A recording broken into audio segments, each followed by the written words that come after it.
할렐루야, 만나서 반갑습니다. 우리 옆사람과 함께 인사 나누겠습니다. 잘 오셨습니다. 반갑습니다. 사랑합니다.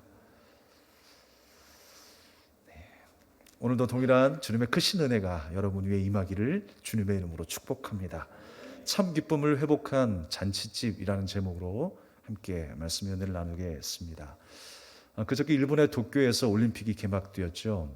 그래서 올림픽이 개막할 때에 선수들이 이렇게 입장하는 장면이 나옵니다. 그 입장을 할 때에 이번은 보니까 매스컴에 그 각 나라를 소개하는 문구들이 이렇게 자막으로 나오더라고요. 그런데 한 가지 특이한 점을 발견하게 되었습니다. 아프리카 가나 선수들이 등장하게 될 때에 그 밑에 자막에 설명이 어떻게 되어 있냐면 예수가 첫 기적을 행한 곳이라고 되어 있어요. 분명히 그 자막을 쓴 사람은 예수 믿는 사람 같았어요. 그런데 아프리카 가나가 아니라 어디라고요? 이스라엘 갈릴리 가나예요. 그런데 아프리카 가나로 착각하고 예수님이 첫 기적을 행한 곳이라고 설명을 하더라고요. 아무튼 예수님이라고 하는 이름이 나와서 좀 반가웠습니다만 오늘 본문은 분명히 갈릴리 가나입니다. 그곳에 혼인잔치가 열렸대요. 그리고 예수님과 그의 제자들이 초청을 받았습니다. 근데 한참 그 잔치에 연회를 베푸는 가운데에 반드시 있어야 될 포도주가 떨어지게 되었어요. 그때 어머니였던 마리아가 예수님께 요청합니다. 포도주가 떨어졌습니다. 그 어머니의 의도는 무엇이었을까요? 포도주가 떨어졌으니까 포도주를 만들어서 당신이 메시아라고 하는 것을 증명해 보이라고 하는 이야기죠. 그것이 바로 마리아의 의도였습니다. 그럴 때에 예수님께서 단호히 거절하십니다. 매정하게 거절을 하시죠. 아직 내 때가 이르지 아니하였습니다. 내가 메시아를 밝힐 때가 이르지 아니하였습니다 라고 말씀하세요. 그러면서 예수님은 포도주를 만들어내십니다. 그 이유가 무엇이었을까요? 분명히 사람의 의도가 있고 예수님의 의도가 달랐다라는 거예요. 마리아가 요청했을 때는 뭔가 당신이 메시아라고 하는 것을 증명해 보이달라. 그 증명해 보이는 것이 기적이었어요. 그런데 그런 의도로 예수님은 그 기적을 보이기를 원하지 않으셨어요. 기적이 기적으로 끝나서는 안 되죠. 기적이 무엇입니까? 세메이온, 표적이라고 그랬어요. 이정표를 바라보면서 우리는 그 이정표를 향해 걸어가잖아요. 이정표를 바라보면서 거기에 뭐가 있구나 라고 생각만 하지 않습니다. 그 이정표를 따라서 목적지까지 걸어가야 되는 거예요. 예수님께서 기적을 행하시는 목적은 무엇이었습니까? 자신이 하나님의 아들이고 메시아이고 바로 생명의 주님이 되신다는 것을 보여주는 사건이 기적들이었어요. 오늘 요한복음도 하나님께서 예수 그리스도께서 이 땅에 오셔서 새 창조의 역사를 일으키시는 그 메시아 구원자가 되심을 여러 가지 그 7가지의 기적을 통해서 우리에게 보여주고 있는 것입니다.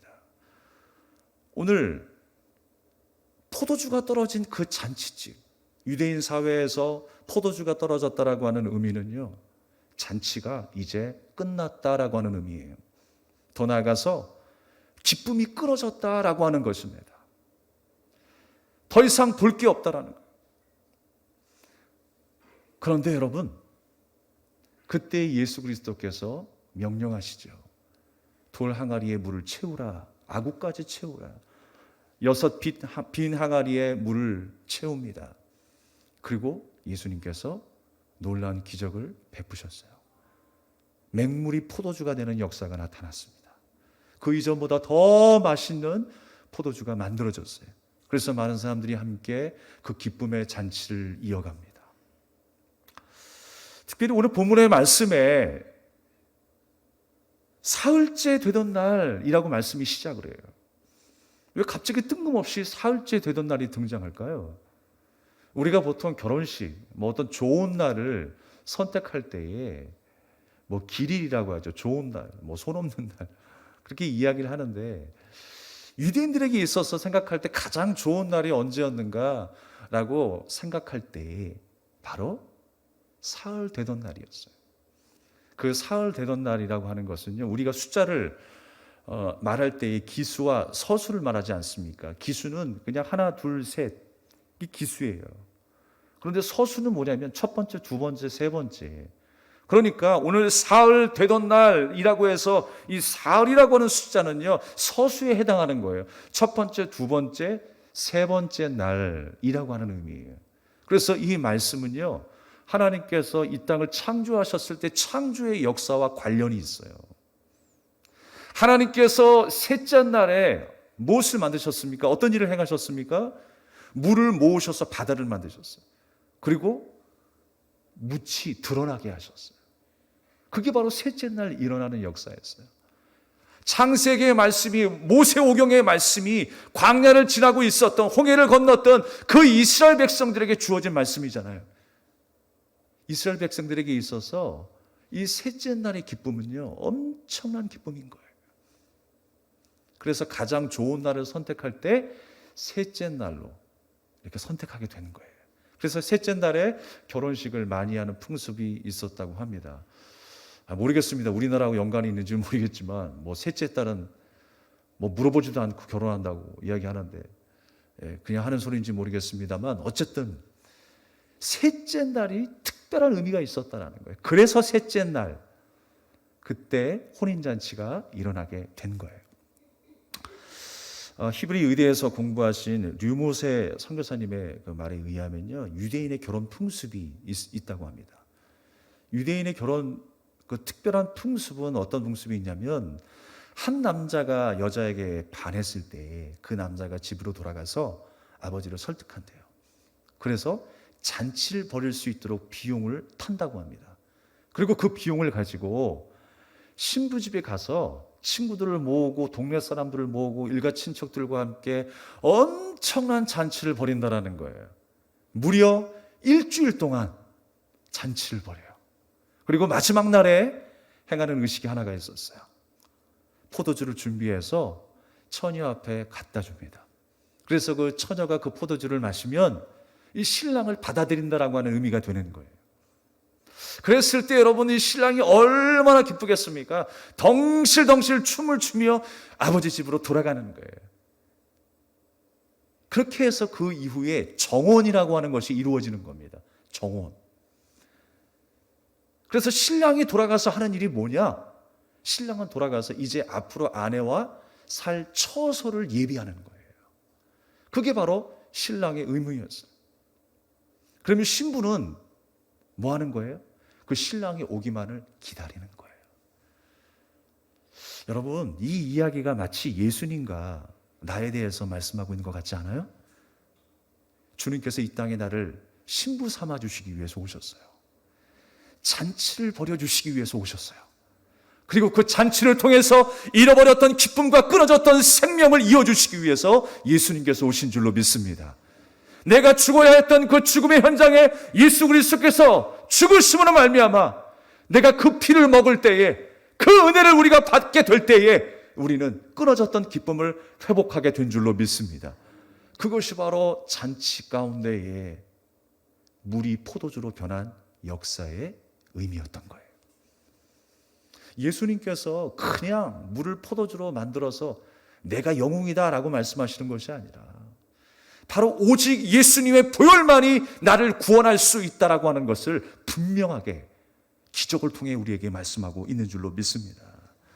예수님께서 마가복음 14장 24절에서 25절까지의 말씀을 보면, 이르시되 이것은 많은 사람을 위하여 흘리는 나의 피 곧 언약의 피니라. 진실로 너에게 이르노니 내가 포도나무에서 난 것을 하나님 나라에서 새 것으로 마시는 날까지 다시 마시지 아니하리라 하시니라 라고 말씀하고 있어요. 이제 우리는 예수님의 피로 말미암아 살게 되었다라는 거예요. 예수님의 그 베푸신 결혼잔치에 포도주를 마심으로 인하여서 우리가 예수님과 정혼한 신부가 되었고, 이제 예수님은 하나님 나라에서 처소할 그 장소를 예비하시고 우리는 주님이 오실 날을 기다리는 신부로 살아가는 거예요. 그 말씀을 우리에게 하고 있는 것입니다. 요한복음 14장 3절 말씀 우리 함께 읽어볼까요? 시작. 가서 너희를 위하여 거처를 예비하면 내가 다시 와서 너희를 내게로 영접하여 나 있는 곳에 너희도 있게 하리라.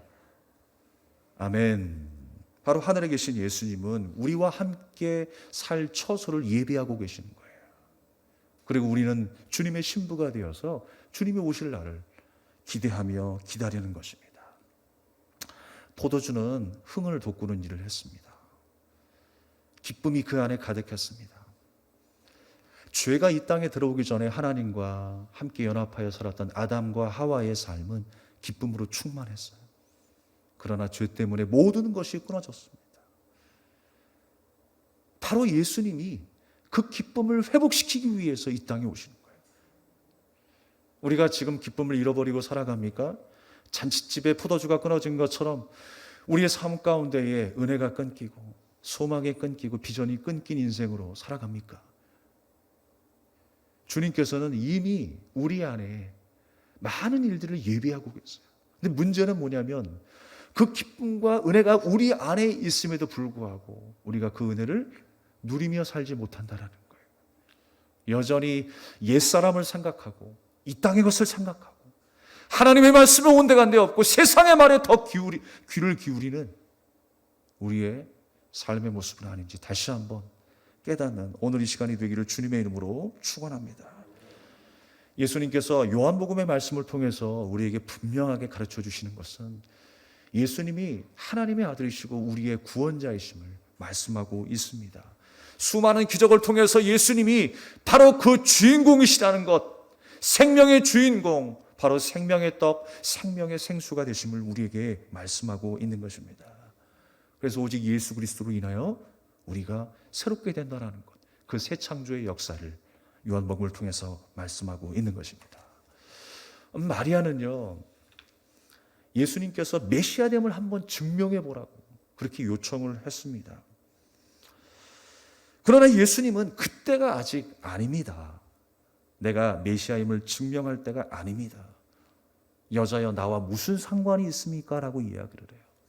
매정한 것 같지만 여러분, 매정한 말이 아닙니다. 사실 여자여라고 했었을 때에 이 귀내라고 하는 단어는요, 이 여자를 존중하는 존칭어예요.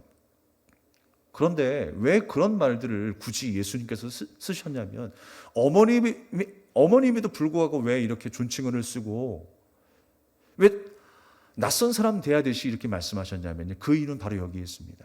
예수님께서 지금 첫 번째 기적을 행하시는 순간이에요. 예수님께서 공적으로 메시아의 그 사역을 시작하게 되었다라는 것을 말씀하고 있는 거예요.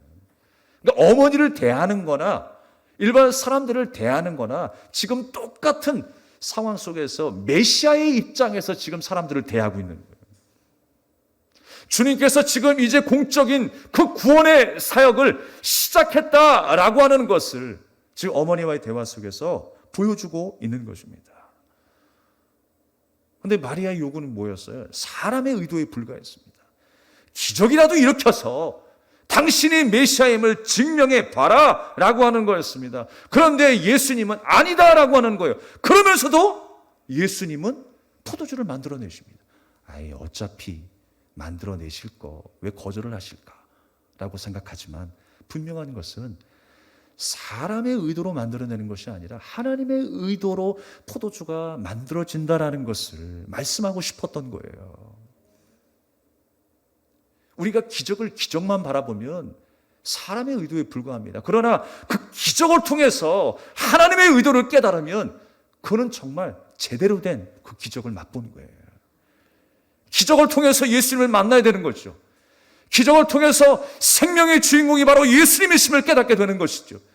그래서 우리가 더 이상 그 기적을 붙잡는 것이 아니라 예수님을 붙잡는 인생이 되는 거예요.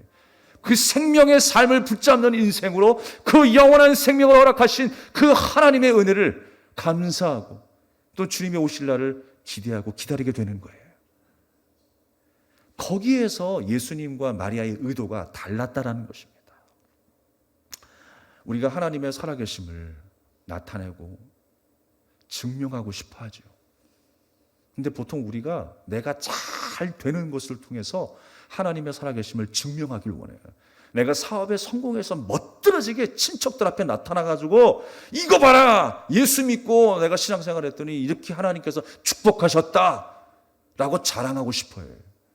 그런데 그 마음속에는 어떤 마음이 강한 거예요? 나 잘났다라고 하는 게 강한 거죠.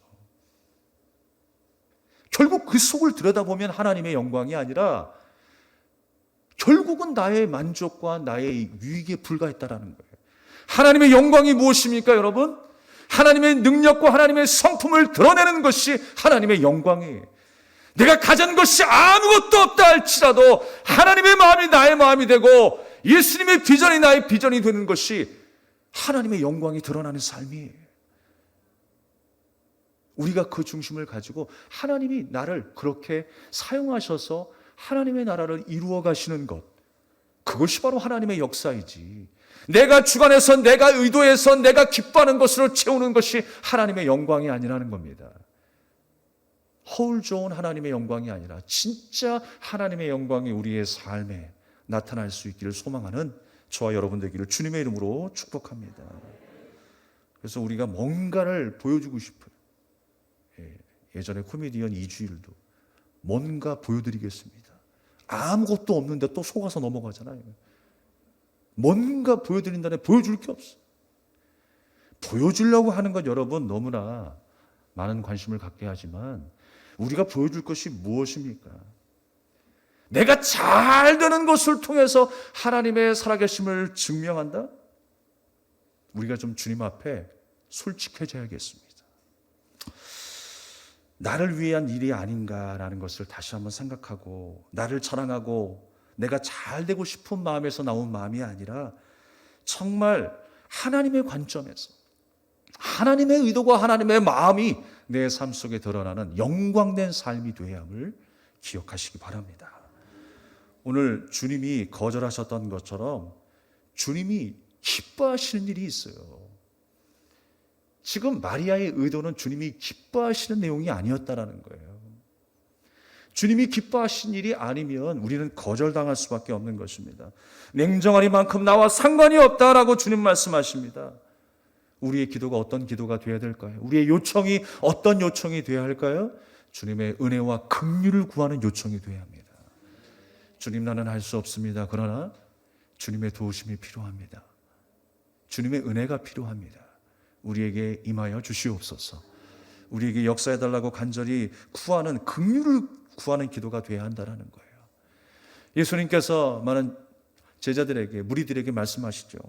주의 이름으로 선지자 노릇하고 기적도 일으키고 귀신도 쫓아냈는데 예수님 뭐라고 말씀하시는 거예요? 내가 누구냐? 난 모른다라고 말씀하세요. 내게서 떠나가라 라고 예수님은 말씀하시는 거예요. 능력을 행해서 하나님의 역사를 나타내는 사람 같은데, 하나님의 제자 같은데, 신실한 믿음의 소유자 같은데 주님이 보시기에는 아니다라고 하는 거예요. 주님이 이 땅에 오신 목적은 무엇입니까? 우리의 죄를 해결하기 위해서 오셨어요. 인생의 흥을 돋구기 위해서 포도주를 만드신 것이 아니라 끊어진 기쁨을 회복하기 위해서, 우리의 생명을 회복하기 위해서 예수님께서 오셨음을 기억하길 바랍니다. 우리가 주님과 연결되고 연합되었던 그 기쁨이 있었어요. 성령이 충만하다라고 하는 그 상태는 무엇입니까? 바로 그거예요. 우리가 하나님과 깊은 관계를 이루는 것, 하나님의 마음이 나의 마음이 되는 것, 주님의 비전으로 말미암아 내가 기뻐하고 감사하고 만족할 수 있는 그 상태가 바로 성령의 충만함의 상태입니다. 우리는 그 성령의 충만함을 항상 사모하는 자들이 되어야 할 줄로 믿습니다.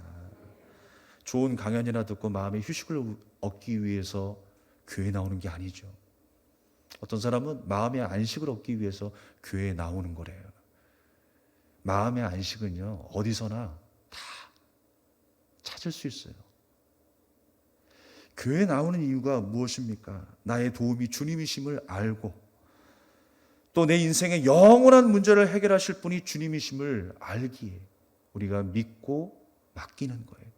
그래서 우리가 교회에 나오는 거 아니겠습니까? 그래서 우리가 교회라고 하는 것 아니겠습니까? 내 인생의 삶 속에서 언제든지 그런 일들이 일어나야 함을 말씀하고 있는 거예요.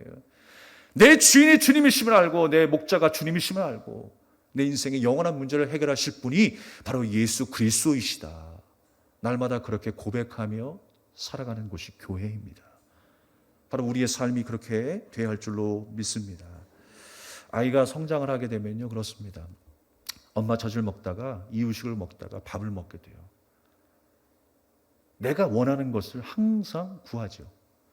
그러다가 이제 이 아이가 성장하게 되면, 성숙하게 되면 부모를 위하는 마음이 조금씩 생겨나기 시작해요. 어떻게 하면 부모를 기쁘게 해드릴 수 있을까라는 생각을 하게 됩니다. 여러분, 정말 주님을 만나셨습니까? 주님의 은혜를 체험하셨습니까? 모든 것이 주님 때문이라고 하는 것, 주님으로 인하여서 모든 것이 이루어지고 있음을 여러분 믿고 있습니까? 그러면 우리는 주님을 찾아야 합니다. 지금 이 잔치집에서 반드시 계셔야 할 분은 바로 예수님이셨어요. 꼭 포도주가 필요했던 것처럼 소망을 잃어버린 자에게 꼭 예수님이 필요했어요. 우리에게도 예수님이 필요합니다. 우리의 소망 되신 주님을 날마다 찾고 예배할 수 있기를 주님의 이름으로 축복합니다. 우리가 세상이요, 그렇습니다. 좀 살기 좋아지고 편안해지면 발생하는 일들이 뭐예요? 결국은 하나님을 떠나게 되더라고요. 교회를 떠나게 되고 말씀을 떠나게 돼요. 우리 한국교회가 점점 그렇게 되어가고 있는 것 같아서 안타깝습니다. 그런데 이 일들이 몇십 년 전부터 사실 예견된 일이었어요. 분명히 잘 먹고 잘 살게 되면 이런 일들이 일어나게 될 것이다 라는 것을 몇십 년 전에도 얘기했어요. 아니, 성경에서 그것을 우리에게 말씀하고 있잖아요. 성경에서 조금 잘 된다라고 할 때에 하나님을 떠나잖아요. 그게 호세아 말씀 아니겠습니까? 그 주님은 돌아오라라고 말씀하시는 거예요. 권력을 갖기 원했던 사람이 권력을 갖게 되면요, 하나님을 떠납니다. 돈을 간절히 원했던 그 사람이 돈을 얻게 되면 결국에는 하나님을 떠나게 되는 거예요. 편한 대로 신앙생활을 하게 될 것입니다. 그러나 우리가 이때에 정말 진정한 복이 무엇인가를 깨닫는다면 우리는 하나님을 떠나서는 안 되는 거예요. 우리의 진정한 복은 바로 하나님이십니다. 주님을 떠나서는 아무것도 할 수 없는 거예요. 다 잃었다 할지라도 우리가 주님의 손을 붙잡고 있다면 그 사람은 축복된 사람이요, 영원한 생명을 얻은 자가 되는 것입니다. 오늘 본문에 예수님께서 명령하실 때에 특별히 그 유대인의 결례로 행하였던 항아리들이 있었어요. 그 항아리들의 물을 채우라라고 예수님이 말씀하십니다.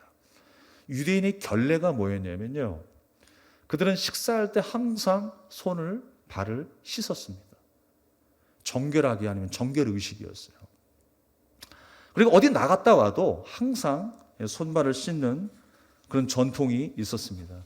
그런데 이것이 성경에 나타난 율법이 아니라 마가복음의 말씀에 보면 장로들의 전통이었다라고 말씀하고 있어요.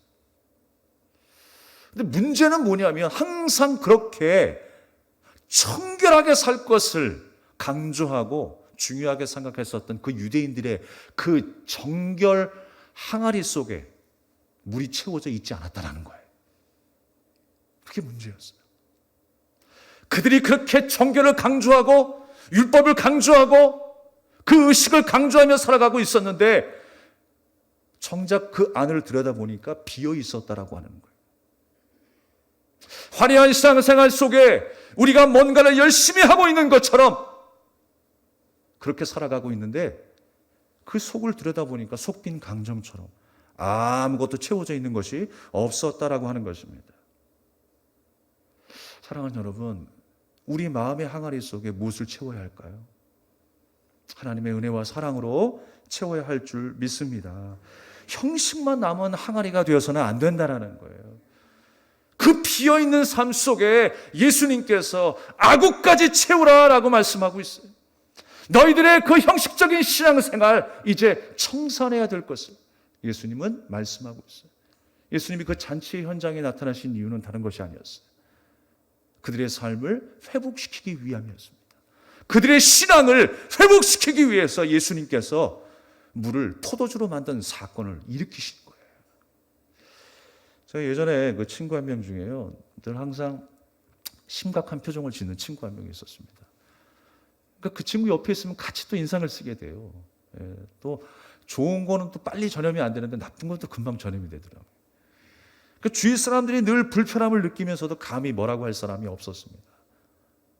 그러다가 한 용기 있는 친구가 그냥 직격탄을 날리더라고요. 너는 왜 맨날 인상만 쓰고 다니냐? 아이들을 가르칠 때는 그러지 않은 것 같은데. 또 어떤 사람에게는 웃으면서 이야기하는데 왜 우리 앞에서는 맨날 인상 쓰고 다니냐? 라고 했더니 그 친구가 하는 말이 뭐라고 하냐면 원래 생겨먹은 DNA가 그렇다 왜? 나도 어쩔 수 없어라고 이야기를 해요. 그가 웃는 시간이 없을까요? 웃을 때가 있겠지요. 근데 왜 인상을 쓰고 다니냐고요. 그러면서 사랑을 말하고 희락을 말하고 오래 참음을 말하고 자비와 양선을 말해요. 정말 그 은혜를 누리고 살아가는 사람인가? 우리가 한번 좀 생각해 봐요. 저는 그 이야기를 들으면서 제 자신을 또 반성하게 되었어요. 내가 은혜를 받았다고 하는데 내가 성령의 9가지 열매가 내 안에 있다고 하는데 정말 내가 그 은혜와 사랑을 누리고 살아가고 있는가? 나는 은혜 받은 자인가? 라는 것을 다시 한번 생각하고 반성하게 되었어요. 우리가 말은 화려하게 하고 있지만 은혜 받은 자로서 유창하게 그렇게 이야기하고 있지만 정작 내가 은혜 받은 사람으로서 그 은혜를 누리며 기뻐하고 감사하는 자인가? 그것을 또 생각하게 되었어요. 우리가 가지고 있으면서도 누리지 못하는 것이 얼마나 많이 있습니까? 휴대폰 하나도 우리가 사용하지 못하는 정보들이 얼마나 많아요. 계속 업그레이드는 하고 휴대폰은 바꿨는데 정작 새롭게 개발된 그 프로그램은 우리가 하나도 이용하지 못하잖아요. 주님이 우리에게 기쁨을 주시고 우리에게 비전과 소망을 주셨는데 왜 우리가 인상 쓰며 다녀야 돼요? 여러분 기뻐하시기 바랍니다. 자유하시기 바랍니다. 진짜 우리가 그 은혜를 누리는 자로 신앙생활해야 돼요. 날마다 여러분의 일상에서 웃음꽃이 피어나기를 주님의 이름으로 축복합니다. 주님께서 그 공허한 인생 가운데 말씀으로 채우시는 거예요. 은혜로 채우시는 역사가 나타나기 시작하신 것입니다. 주님의 그 보혈이 뿌려져야 우리가 사는 거예요.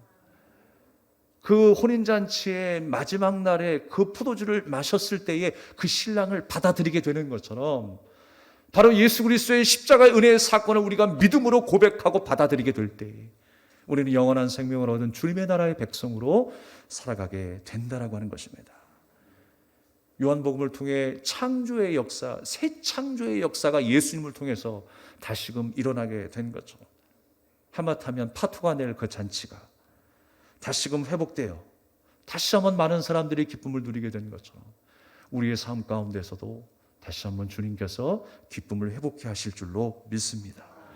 변하지 않았던 내가 변하게 되는 역사가 나타났어요. 변하지 않을 것 같던 그 내 이웃이 내 형제가 주님 앞에 나와서 예배드리는 그 모습을 볼 때 얼마나 감격스럽습니까? 저 사람이 저렇게 변하게 되었네. 그런데 항상 문제는 뭐냐면 나에 대한 그런 감격은 온데간데 없고 꼭 남만 생각하더라고요. 어떻게 저 사람이 변화되어 하나님을 예배하는 교회에 나왔지? 라고 생각을 해요. 그런데 여러분 더 놀랄 사실은 사실 나예요.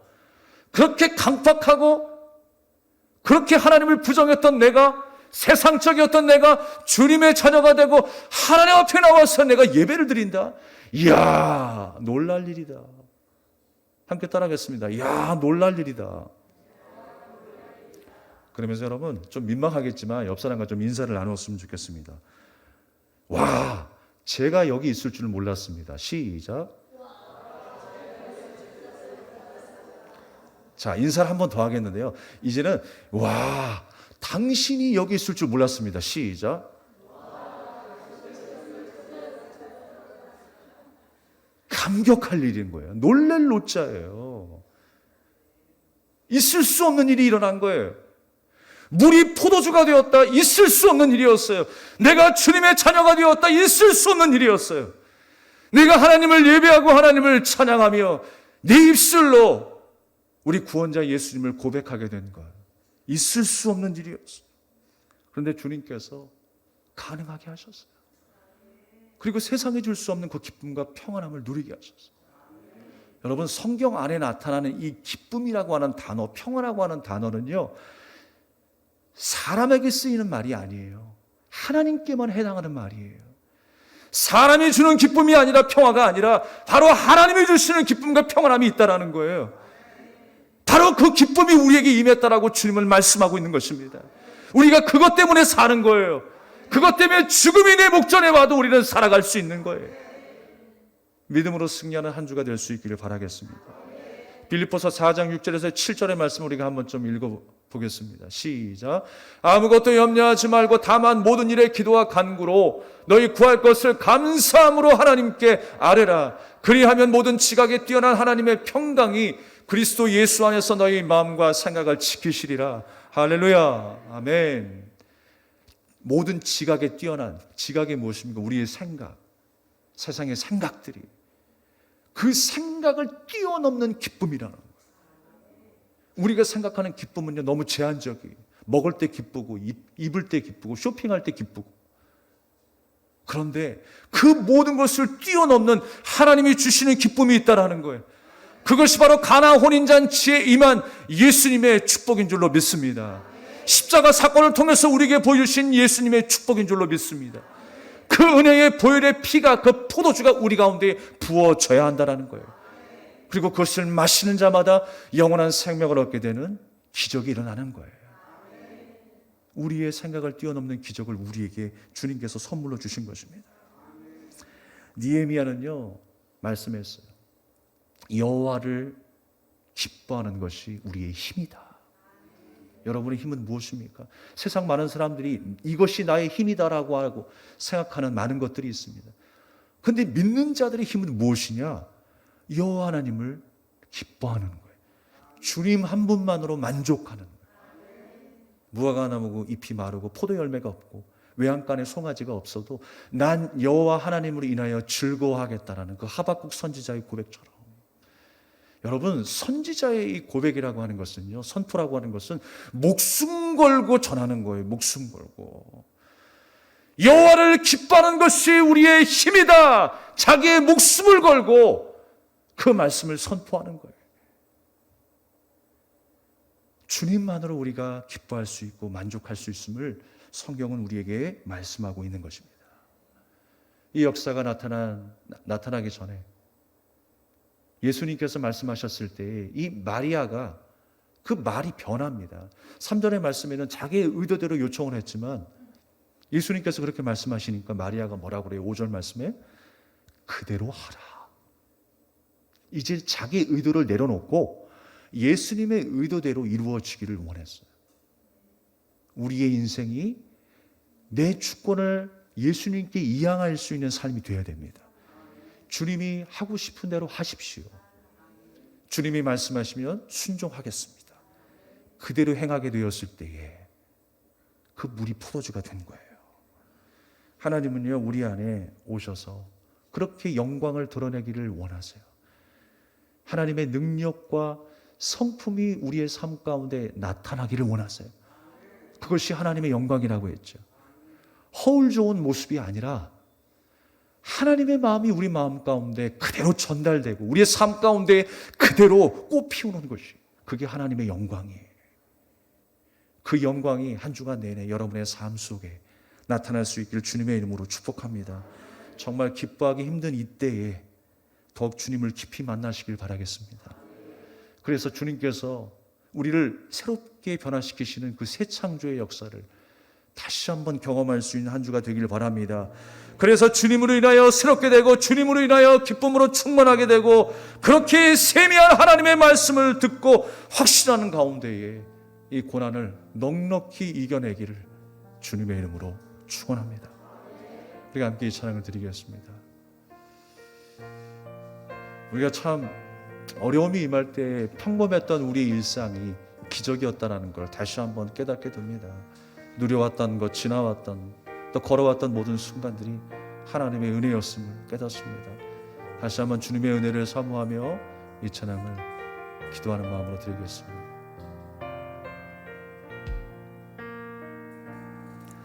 내가 누려왔던 모든 것들이, 내가 지나왔던 모든 시간이, 내가 걸어왔던 모든 순간이 당연한 것 아니라 은혜였어. 아침 해가 뜨고 저녁에 노을, 봄의 꽃향기와 가을의 열매, 변하는 계절의 모든 순간이 당연한 것 아니라 은혜였어.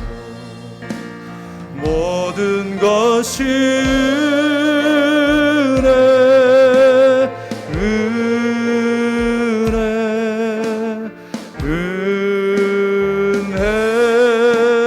한없는 은혜. 내 삶에 당연한 것 하나도 없었던 것을, 모든 것이 은혜였어. 2절 찬양하겠습니다. 내가 이 땅에 태어나 사는 것, 어린아이 시절과 지금까지 숨을 쉬며 살며 꿈을 꾸는 삶, 당연한 것 아니라 은혜였어. 내가 하나님의 자녀로 살며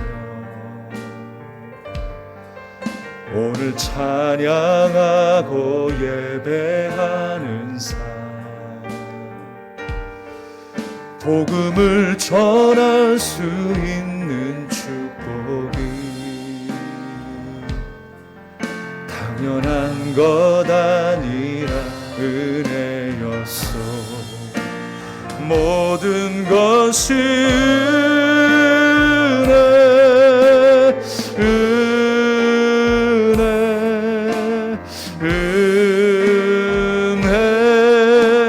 한없는 은혜. 내 삶에 당연한 것 하나도 없었던 것을, 모든 것이 은혜였어. 모든 것이 은혜,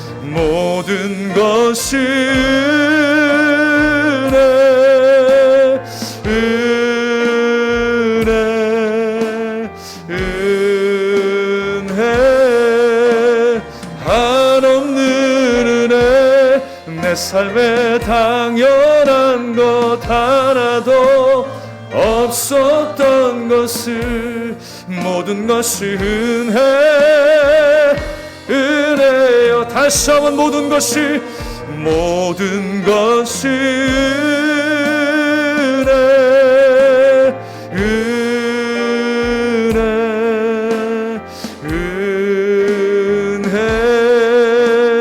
한없는 은혜. 내 삶에 당연한 것 하나도 없었던 것을, 모든 것이 은혜. 다시 한번 모든 것이 은혜. 할렐루야. 은혜,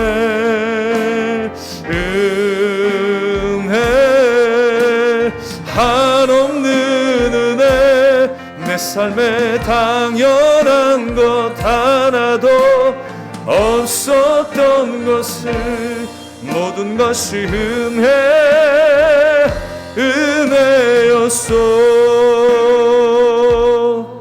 그렇습니다 여러분, 모든 것이 주님의 은혜입니다.